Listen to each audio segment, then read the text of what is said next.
Tapos, unsay imong ma-advise to someone na feeling lost gihapon at this age?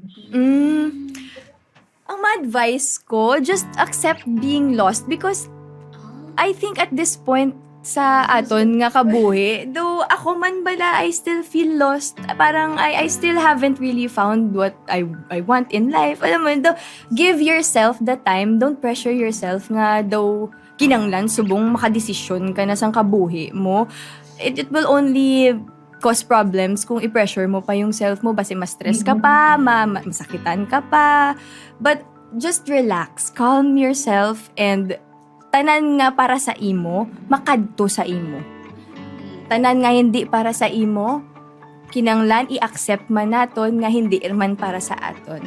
So, if you're lost, it's okay. It's really okay. I tell that to myself all the time because gagaka-pressure man ko bala daw hindi man kuya kabalo ano himuon ko, sa din ko makadto daw, gusto ko mag-fitness, gusto ko damo kuya gusto himuon, pero when you put that pressure on yourself, daw, dira ka pa nabudlayan, basta kalma ka lang, girl. Amo lang ng advice ko, Simo. I hope nga you feel lost and you feel that it's okay nga lost ka pa subong. Because eventually, you will really find your way. I'm sure.